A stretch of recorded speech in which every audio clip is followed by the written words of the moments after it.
Hi everyone, this is Manoj, your German coach. Welcome back first of all to my channel Lingo Guru. हमारा आज का ये session, this video is particularly about एक question. House building कर तो रहे हैं, लेकिन मैं क्यों करूं? कौन कर सकता है? करनी क्यों है? मतलब मैं इंडिया में तो पढ़ सकता हूं, यहाँ भी मेरे पास ग्रेजुएशन की पॉसिबिलिटीज़ हैं, यहाँ भी मेरे पास आगे वोकेशनल ट्रेनिंग की चांसेस हैं. करना क्या है? तो मुझे एक बात बताओ यार, आप सब ने 12th पास कर ली है, मार्क्स 50%, 60%, 70%, सारे के सारे तो आप मेरिट में नहीं हो. 80%, 90% चलो हो भी. कितने कॉलेज में एडमिशन्स होते हैं आपके? सेंट स्टीफन है, करोड़ीमल है. हमारा ड्रीम तो यही है ना कि अच्छे कॉलेज में पढ़ना है, सीए बनना है. तो उन स्टूडेंट्स का क्या जिनके पास मार्क्स भी कम है, माया फीस कौन देगा? पापा देंगे, वो भी कम है. क्या करेंगे हम लोग ऐसे? जैसे मैं अपनी बात करूं तो मैं भी एक मिडिल क्लास फैमिली से ही था. उठा, लैंग्वेज सीखी, आगे चला, एक करियर पाथ मिला.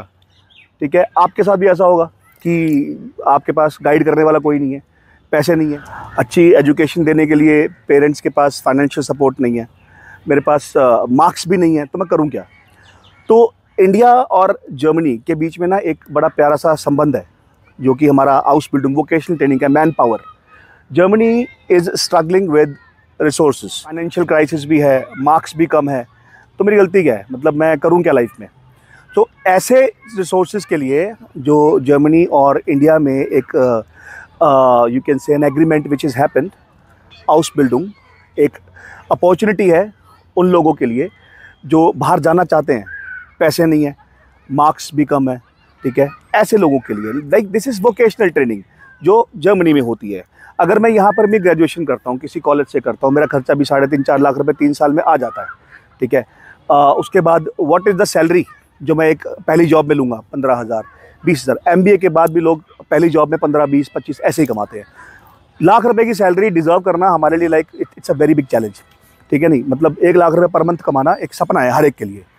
तो हाउस बिल्डिंग एक ऐसा प्रोग्राम है जर्मनी में जो आपको वो पाथ देता है कि आप एजुकेशन के साथ साथ यू कैन ऑल्सो अर्न. ठीक है, it's learning and earning. 12th with 50% marks with B1 minimum language level, you can go to Germany with a decent cost. बहुत ज़्यादा लग्जरी प्रोग्राम नहीं है ये, बहुत ज़्यादा कॉस्टली नहीं है, बहुत नॉमिनल से चार्जेस हैं. ठीक है, तो ये हमारा हाउस बिल्डिंग है. तो पहला क्वेश्चन अपने आप से पूछो एक बार कि मैं यार करूं क्यों? तो ये हर एक के दिमाग में आना चाहिए. क्या मेरे पास 12th में अच्छे मार्क्स हैं किसी भी कोर्स को इंडिया में परस्यू करने के लिए? क्या मैं एक बहुत अच्छे कॉलेज में एडमिशन ले सकता हूँ? दूसरा, क्या मेरे पास वो फाइनेंशियल स्टेबिलिटी है? क्या मेरे पास फाइनेंशियल स्टेबिलिटी है मेरे कोर्सेज को स्पॉन्सर करने के लिए? मुझे सीए बनना है तो मतलब मोटा मोटा 7-8 लाख रुपए 3 साल में आ जाता है. ठीक है जी. मुझे अगर बीटेक करनी है तो भी मेरा खर्चा आएगा. क्या मैं फाइनेंशियली स्ट्रांग हूँ? नहीं हूँ. क्या मेरे पास अच्छे मार्क्स हैं? नहीं है. ठीक है, क्या मैं ग्रेजुएशन के बाद, कोई मुझे इतनी गारंटी देगा कि मैं ग्रेजुएशन के बाद कम से कम 50,000 महीना पहली मंथ में कमा लूँ? नहीं है, ऐसी कोई पॉसिबिलिटीज़ नहीं है. सो हाउस बिल्डिंग के अंदर डे 1 से जर्मनी में आपको सीखने के साथ साथ मिनिमम 80,000 to 1 लाख रुपीज़ आपको पैसा मिलता है सीखने का. इंडिया में तो सीखने का देना पड़ता है, वहाँ पर मिलता है. ठीक है, दिस इज़ 1. उसके बाद 3 साल तक आपकी ट्रेनिंग है. 3 साल तक आपको लगा लो 1 लाख रुपये पर मंथ आपके अकाउंट में आ रहा है, मतलब 3 साल का 36 लाख रुपीज़ जो आपको वहाँ कंपनीज देंगी 3 साल तक सीखने का, ताकि आप 3 साल के बाद उनके लिए काम करो, उनके साथ काम करो. 3 साल के बाद आपकी 2 साल की जॉब है.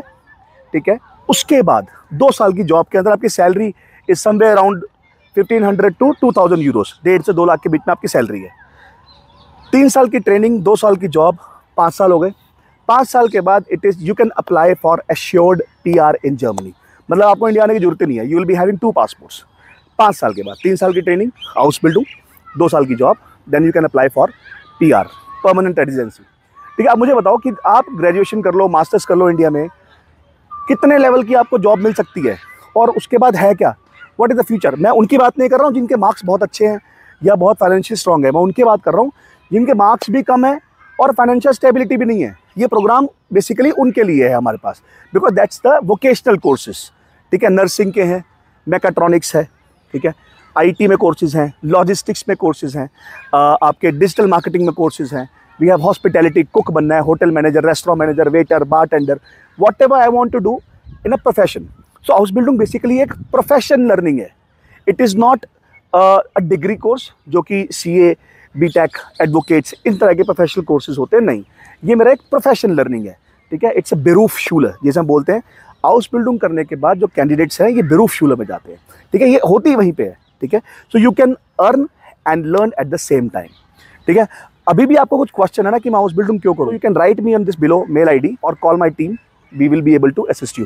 So keep watching Lingo Guru, like and subscribe to my channel Lingo Guru for all updates about house building. Thank you. Hit like and subscribe to my channel Lingo Guru for all updates about